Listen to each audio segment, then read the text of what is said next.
வணக்கம். இன்றைய வகுப்புல அக்பருக்கு அப்புறம் யார் யார் ஆட்சி செஞ்சாங்க அப்படின்னு பார்ப்போம். அக்பர் கிட்டத்தட்ட 50 வருஷ காலம் ஆட்சி செஞ்சாரு.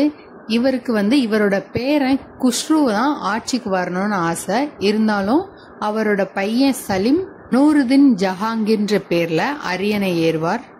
இவர் அரியணை ஏறுறது இவரோட பையன் குஷ்ருக்கு பிடிக்காது. ஸோ சீக்கிய குருவான குரு அர்ஜுன் தேவின் ஆதரவோட கலகம் செய்வாரு. குர்ரமோட இந்த கலகத்தை ஒடுக்கிறதுக்காக ஜஹாங்கீர் அவரை சிறையில அடைச்சு அவரை கண்ணையும் பறிச்சுட்டு குரு அர்ஜுன் தேவையும் கொலை செஞ்சிருவாரு. அக்பர் காலத்துல கைப்பற்றப்பட்ட சில பகுதிகளை ஜஹாங்கீர் பீரியட்ல சுதந்திர அரசுகளா அறிவிச்சுப்பாங்க. எப்படி நம்ம டெல்லி சுல்தான்ஸ்ல முகமது பின் துக்ளக் பீரியட்ல சிற்றரசுகள் சுதந்திர அரசா அறிவிச்சுப்பாங்க அப்படின்னு நம்ம பார்த்தோம். இவர் பீரியட்ல 1608 மாலிக் ஆம்பர் அகமது நகர சுதந்திர அரசா அறிவிப்பாரு. 1622 பாரசீக அரசர் ஷா அப்பாஸ் காந்தஹார ஜஹாங்கீர் கைப்பற்றுவார்.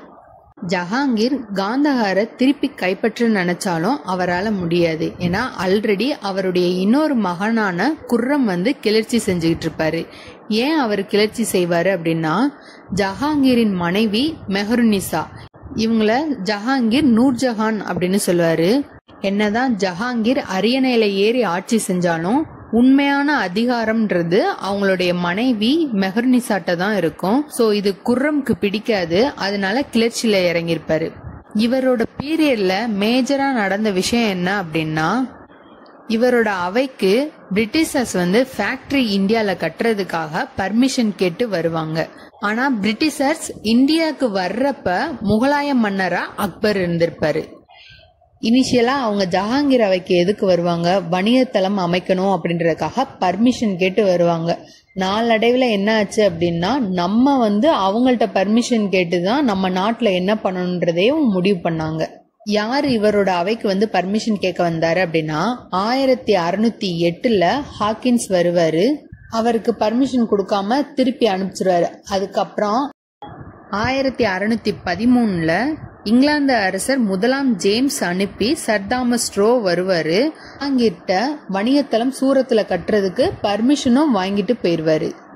ஜஹாங்கீருக்கும் அவரோட கொள்ளு தாத்தாவான பாபருக்கும் நிறைய சிமிலாரிட்டிஸ் இருக்கும். ஏன்னா 2 பேருமே சுயசரிதை எழுதின முகலாய மன்னர்கள். பாபர் பாபர் எழுதியிருப்பாரு. ஜஹாங்கீர் துசிகி ஜஹாங்கரி எழுதியிருப்பாரு. இவங்க 2 பேருமே நேச்சர் லவ்வர்ஸ், அதாவது இயற்கையை விரும்புபவர்கள். இவங்க 2 பேருமே அவங்களுடைய புத்தகத்துல இயற்கையை பற்றி சொல்லியிருப்பாங்க. நம்ம நாட்டுல இருக்கிற இயற்கையும் சரி விலங்குகளையும் சரி எல்லாத்தையும் அழகா விவரிச்சிருப்பாங்க.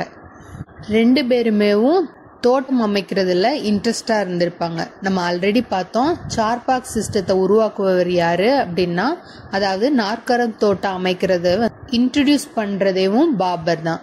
இவர் என்ன பண்ணுவாரு அப்படின்னா, சாலிமர் காஷ்மீர் போன்ற பிளேஸ்ல எல்லாம் தோட்டங்களை உருவாக்குவார். இது போக ஜஹாங்கீர் இந்த டைம்லயும் பறவையியல் வல்லுநரா இருந்திருக்காரு. அது போக ஜஹாங்கீர் டைம்ல தான் முகல்ஸோட பெயிண்டிங் நல்ல ரீச்ல இருந்திருக்கும். அபுல் ஹாசன், பிசன்தாஸ், உஸ்தத் மன்சூர் எல்லாருமே இவரோட பீரியட்ல இருந்தாங்க. உஸ்தத் மன்சூர் அனிமல் பெயிண்டிங் ஸ்பெஷலிஸ்ட். அவரு நம்ம ஒளிவட்டம் தெரியுதுன்னு சொல்லுவோம்ல, அந்த ஹாலோ இமேஜஸ இவர் பீரியட்ல தான் பெயிண்ட் பண்ணாங்க. ஜஹாங்கீர் லாகூர்ல மோதி மசூதியையும் கட்டியிருப்பாரு. இவரு 1627 இறந்துருவாரு. இவருக்கு அப்புறம் குர்ரம் ஆட்சி ஏறுவாரு. இந்த குர்ரம் தான் ஷாஜஹான். ஷாஜஹானா உலகத்தின் அரசர் அப்படின்னு சொல்றாங்க. ஜஹாங்கீரால் கைவிடப்பட்ட பகுதி எல்லாத்தையும் இவரு கைப்பற்றுவாரு. 1608 அகமது நகர மாலிக் ஆம்பர் கைப்பற்றி சுதந்திர அரசா அறிவிச்சிருப்பாருன்னு பார்த்தோம். ஆனா இவர் என்ன பண்ணுவாரு அப்படின்னா, 1636 தக்கானிய சுல்தானிய அனைத்தையுமே இவர் கைப்பற்றிருப்பாரு. பாமினி சுல்தானுக்கு அப்புறம் பாமினி கிங்டம் 5 டிவிஷனா பிரிஞ்சிருக்கும். அததான் நம்ம தக்கானிய சுல்தான் அப்படின்னு சொல்லுவாங்க. அந்த 5 பகுதியுமே கேப்சர் பண்ணி இவரு 4 ப்ராவின்ஸா பிரிச்சிருவாரு.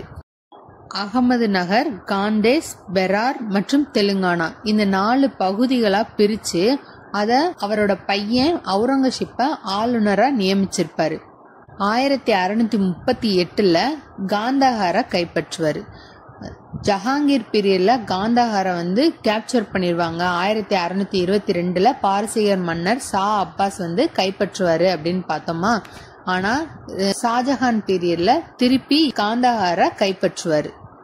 போர்ச்சுகீசியர்கள் அவங்களுக்கு கொடுத்த வணிக உரிமையை தவறா பயன்படுத்தியதுக்காக அவங்கள ஹூக்லியிலிருந்து விரட்டும்படியா பெங்கால் கவர்னருக்கு உத்தரவிட்டிருப்பாரு. இவர் 14ஆம் லூயியோட சமகாலத்தவர். இவரோட அவைக்கு பெர்னியர், தாவர்னியர், மண்டல்சோ, பீட்டர்முண்டி, மனுசி போன்ற வெளிநாட்டு பயணிகள் இவரோட அவைக்கு வந்திருக்காங்க. இவருக்குன்னு ஒரு ஸ்பெஷலா ஒரு பீகாக் த்ரோன் செஞ்சாங்க. இந்த பீகாக் த்ரோனை பிபடால் கான் அப்படின்றவரு உருவாக்கி இருந்திருப்பாரு. இந்த பீகாக் த்ரோனுக்கு ஒரு பெரிய வரலாறே இருக்கு. நாதிர்ஷா படையெடுத்து லேட்டர் முகல்ஸ்ல நாதிர்ஷா படையெடுத்து இந்த பீகாக் த்ரோனை எடுத்துட்டு போவாரு. ஷாஜஹானோட பீரியட கோல்டன் ஏஜ்னு சொல்லுவாங்க. இவரோட பீரியட கட்டிடக்கலையின் உச்சத்தை தொட்டிருக்காரு அப்படின்னு சொல்லலாம். ஏன்னா இவர் டைம்ல தான் தாஜ்மஹால் கட்டியிருந்திருப்பாரு. தாஜ்மஹால் கட்டுற ஒர்க்கை எப்ப ஸ்டார்ட் பண்ணிருப்பாரு அப்படின்னா 1632ல. அப்புறம் 2 மசூதியை கட்டியிருப்பாரு. மோதி மசூதிய ஆக்ரால கட்டியிருப்பாரு. மோதி மசூதிய லாகூர்ல கட்டினவரு ஜஹாங்கீர், ஆக்ரால கட்டினவரு ஷாஜஹான். ஜமா மசூதி அது டெல்லியில கட்டியிருப்பாரு. டெல்லியில சிறப்பு வாய்ந்த ரெட் ஃபோர்ட்டை கட்டினவரும் இவர் தான். இந்த ரெட் ஃபோர்ட்ல ரங் மஹால், திவானி இ ஆம், திவானி இ காஸ் ரெண்டுமே இருக்குது. நம்ம டெல்லி சுல்தான்ஸ்ல திவானின்னா டிபார்ட்மெண்ட் அப்படின்னு பார்த்தோம். ஸோ இதை கன்ஃபியூஸ் பண்ணிக்காதீங்க. திவானி இ ஆம்ன்றது ஹால் ஆஃப் பப்ளிக் ஆடியன்ஸ். இது எங்க இருக்கு அப்படின்னா ரெட் ஃபோர்ட்ல இருக்கு. திவானி இ காஸ் அப்படின்றது ஹால் ஆஃப் பிரைவேட் ஆடியன்ஸ். இதுவும் ரெட் ஃபோர்ட்ல தான் இருக்குது. இவரோட பீரியட்லயும் சான்ஸ்கிரிட் லிட்ரேச்சரை பெர்ஷியனுக்கு டிரான்ஸ்லேட் பண்ணியிருப்பாங்க. பகவத்கீதையை பெர்ஷியன்ல டிரான்ஸ்லேட் பண்ணது இவரோட பையன் தாராஷிகோ. மகாபாரதம், ராமாயணத்தெல்லாம் பெர்ஷியனுக்கு டிரான்ஸ்லேட் பண்ணது அக்பர் பீரியட்ல. யாரு பண்ணிருப்பாங்க அப்படின்னா பதாயுனி. நான் லாஸ்ட் கிளாஸ்ல சொல்லும் போது அபுல் ஃபைசின்னு சொல்லிட்டேன், சாரி. அபுல் ஃபைசியோட சூப்பர்விஷன்ல பதாயுனி டிரான்ஸ்லேட் பண்ணியிருப்பாரு. அதை சேஞ்ச் பண்ணிக்கோங்க. ஷாஜஹான் நாமாவை எழுதினவர் இனாயத் கான். ஷாஜஹானுக்கு அவரோட பையன் தாராஷிகோ தான் அரியணை ஏறணும்னு ஆசை. ஆனா இது அவுரங்கசீப் விட மாட்டாரு. ஷாஜஹானுக்கு 4 பசங்க. அவுரங்கசீப் 3வது பையன். அவுரங்கசீப் அவரோட சகோதரர் 3 பேத்தையும் கொன்னுட்டு 1658ல அரியணை ஏறுவார். இவரை ஆலம்கீர்னு சொல்லுவாங்க. அதுக்கான அர்த்தம் என்னன்னா உலகை வெல்பவர். அக்பர் மாதிரியே இவரும் 50 வருஷ காலம் ஆட்சி செய்வார். இவருடைய தலைமையிடமா ஷாஜஹானாபாத்தை இனிஷியலா வச்சிருப்பாரு. லேட்டரா அவர் எங்கெங்கெல்லாம் படையெடுத்து முகாமிட்டு தங்குறாரோ அந்தந்த பிளேஸை கேபிட்டலா மாத்திப்பாரு. இவரோட பீரியட்ல இதுவரைக்கும் இல்லாத அளவுக்கு முகலாய பேரரசு விரிவடைஞ்சிருக்கும். இவருடைய ஆட்சி காலத்துல முதல் 25 வருஷத்தை வட இந்தியாவிலையும் அதுக்கப்புறம் 25 வருஷ காலத்தை தென்னிந்தியாவிலையும் ஸ்பெண்ட் பண்ணுவாரு. இவருக்கு எதிரா ஜாத், சத்னாமியர், சீக்கியர் 3 பேரும் கிளர்ச்சி செஞ்சாங்க. ஏன் சீக்கியர் கிளர்ச்சி செஞ்சாங்க அப்படின்னா சீக்கியர்களின் 9வது குருவான தேஜ் பகதூரை இவர் கொன்றுவாரு. ஆல்ரெடி 5வது குருவை ஜஹாங்கீர் பீரியட்ல கொன்றுவாங்க. இப்ப அவுரங்கசீப் 9வது குருவை கொன்னுட்டாரு. இந்த மாதிரி மாறி மாறி கொன்னுகிட்டே இருக்காங்க அப்படின்றதுக்காக இவங்களுடைய உரிமைக்காக சீக்கியர்கள் கிளர்ச்சி செய்வாங்க. அதனால என்ன பண்ணுவாங்க அப்படின்னா 10வது சீக்கிய குருவான குரு கோபிந்த் சிங் மிலிட்ரி அமைப்பை ஒன்று உருவாக்குவாரு. அதுக்கு பேரு கால்சா. இவரோட பையன் அக்பர் தக்காணத்தில் கிளர்ச்சி செய்யறத கேட்டுட்டு 1682ல தக்காணத்தை நோக்கி புறப்படுவார். அப்போ தென்னிந்தியாவுக்கு வர்றவர் தான் 1707ல இவர் இறக்குறது வரைக்கும் தென்னிந்தியாவிலே தான் இருப்பாரு. தென்னிந்தியாவில் இறந்த முகலாய மன்னன் யாருன்னு கேட்டா அது அவுரங்கசீப் தான். இவருக்கும் மராத்தாவுக்கும் அடிக்கடி போர் ஏற்பட்டுக்கிட்டே இருக்கும். இவர் ஜெஸ்யா வரிய ரீஇம்போஸ் பண்ணுவார். அப்பாப்ன்ற வரி வசூலை அபாலிஷ் பண்ணியிருப்பாரு. ஏன் அதை பண்ணியிருப்பாரு அப்படின்னா, சரியாத் சட்டத்தின்படி இதை வாங்கக்கூடாதுன்றக்காக இந்த வரியை நிறுத்தி வைப்பார். இவர் காலத்துல பெருசா லிட்ரேச்சரோ ஆர்ட்டோ பெருசா இருந்திருக்காது. ஏன்னா இவர் புத்தகம் எழுதுவதற்கு தடையை விதிச்சிருந்தாரு. அதே மாதிரி மியூசிக்குமே இவர் தடை விதிச்சிருந்திருப்பாரு. புதிய கோயில்கள் கட்டக்கூடாதுன்னும் நாணயங்கள்ல கிங்கோட உருவம் இருக்கக்கூடாதுன்னும் இவர் தடை விதிச்சிருந்தாரு.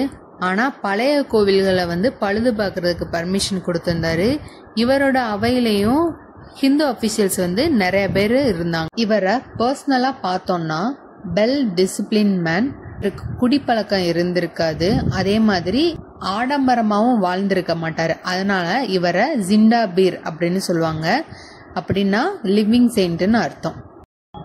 இவரோட பையன் ஆசாம் ஷா அவங்களுடைய அம்மாவுக்காக பீபிகா மக்பாராவை கட்டியிருப்பார். முகலாயர்களோட நிர்வாக அமைப்பு முறை எப்படி இருந்துச்சுன்னு பார்ப்போம். இவங்க மாகாணங்களை சுபாக்களா பிரித்து அதை நிர்வகிக்க சுபேதார்களை அப்பாயின்மெண்ட் பண்ணியிருந்தாங்க. அந்த சுபாக்கள் மாவட்டங்களா பிரிச்சு அதை சர்க்கார்னு சொன்னாங்க. அந்த சர்க்காரை பர்கானாஸா பிரிச்சிருந்தாங்க. குரூப் ஆஃப் வில்லேஜஸ் சேர்ந்ததுதான் இந்த பர்கானா. அந்த பர்கானான்றதுக்கு கீழே கிராமன்ற அடிப்படை அலகு இருந்துச்சு. முகல்ஸ் பீரியட்ல பஞ்சாயத்து சிஸ்டம் இருந்துச்சு. அதாவது லோக்கல் அட்மினிஸ்ட்ரேஷன் இருந்துச்சு. அதை நிர்வகிக்க கொத்வால்ஸை அப்பாயின்மெண்ட் பண்ணியிருந்தாங்க. மைய நிர்வாகம் எப்படி இருந்துச்சு அப்படின்னா, முகல் எம்பரர் தான் லா மேக்கரா இருப்பாரு. அவர் தான் கமாண்டர் இன் சீஃப். இவருக்கு அசிஸ்ட் பண்றது தான் கவுன்சில் ஆஃப் மினிஸ்டர் இருந்தாங்க. யார் யாரெல்லாம் இருந்தாங்க அப்படின்னா, பஹில் இவர் பிரைம் மினிஸ்டரா இருந்திருக்கலாம் அப்படின்னு சொல்றாங்க. வசீர்ன்றவர் ரெவன்யூ அண்ட் எக்ஸ்பெண்டிச்சர் ரெண்டத்தையும் பாத்துக்கிறவரா இருந்தாரு. நம்ம டெல்லி சுல்தான்ல என்ன பார்த்தோம், வசீர் தான் பிரைம் மினிஸ்டரா இருப்பாரு. முகலாய பேரரசுல ஆர்மிக்கு incharge Mir Bakshi. Royal household இதை பாத்துக்கிறது மீர் சாமன். காசி டெல்லி சுல்தான்லயும் சீஃப் ஜஸ்டிஸ் தான். முகலாயர்களையும் அவர் தலைமை நீதிபதி. சதா உஸ் சுதூர்ன்றவர் இஸ்லாமிய சட்டங்களை நடைமுறைப்படுத்துவார். இவங்க பீரியட்ல பெண்களின் நிலை எப்படி இருந்துச்சு அப்படின்னா, விதவைகள் மறுமணம் செய்ய அனுமதி மறுக்கப்பட்டது. இப்போ நமக்கு எப்படி டவுரி சிஸ்டம் இருக்குதோ அப்ப மகர் சிஸ்டம் இருந்துச்சு. அந்த மகர் சிஸ்டத்துல மணமகன் தான் மணமகளுக்கு கட்டாயம் பணம் தரணும் அப்படின்னு இருந்துச்சு. அக்பர் ஒரு சென்ட்ரலைஸ்ட் அட்மினிஸ்ட்ரேஷனை மன் சப்தாரி சிஸ்டத்துக்கு கீழே உருவாக்குனாரு. மன் சப்தாரின் தகுதி 2 விஷயங்களை அடிப்படையா கொண்டு பிரிக்கப்பட்டது. ஒன்னு ஜாத், இன்னொன்னு சாவர். ஒவ்வொரு மன்சப்தாரும் எவ்வளவு ராணுவ வீரர்களை வச்சிருக்காங்க, அவங்களுடைய எண்ணிக்கையை டிபெண்ட் பண்ணி இருந்தது சாத். சவார்ன்றது அவங்களுடைய குதிரைகளின் எண்ணிக்கையை டிபெண்ட் பண்ணி இருந்துச்சு. இந்த ரெண்டத்தோட அடிப்படையில தான் மன் சப்தாரோட ரேங்கிங் இருந்துச்சு. இவங்களோட வருவாய் நிர்வாகம் எப்படி இருந்துச்சு அப்படின்னா, அக்பரோட வருவாய்த்துறை அமைச்சரான ராஜா தோடர்மால் ஜப்து சிஸ்டத்தை இன்ட்ரோடியூஸ் பண்ணிருப்பாரு. இந்த ஜப்து சிஸ்டம் அப்படின்றது என்னன்னா, நிலத்தை அதனோட இயல்பின் அடிப்படையிலையும் அதோட களத்தின் அடிப்படையிலையும் பிரிச்சாங்க. அது பிரிச்சு அதற்கேற்ப வரி வசூல் செஞ்சாங்க. 10 ஆண்டு காலத்திற்கு ஆவரேஜ் விளைச்சல்ல 1/3 பங்கு மட்டும் வரிய வசூலிச்சாங்க. ட்ரேட் எப்படி இருந்துச்சுன்னா, பஞ்சாராஸ்னு சொல்லப்படுற நாடோடி வணிக குழு இருந்துச்சு. அவங்களோட ஆர்கிடெக்சர் மற்றும் இலக்கியங்களை ஒவ்வொரு முகலாய மன்னர்கள் பார்க்கும்போதே பார்த்துட்டோம். இதோட முகல்ஸ் முடிஞ்சிச்சு. ப்ரீவியஸ் இயர் கொஸ்டின் பார்ப்போம். இந்த கொஸ்டின்ல என்ன கேட்டிருக்காங்கன்னா, முகலாயர்களோட கட்டிடக்கலையை பத்தி. ஃபர்ஸ்ட் குவாலியர் ஃபோர்ட் யார் கட்டினதுன்னா, மான்சிங் தோமர். ஷாஜஹானாபாத் ஷாஜஹான். ஜமா மஸ்ஜித் 2 இருக்கு. யூபில இருக்கிறத பாபர் கட்டியிருப்பாரு. டெல்லியில இருக்கிறத ஷாஜஹான் கட்டியிருப்பாரு. பிராணஹிலா ஷெர்ஷா. ஸோ ஆன்சர் ஏ.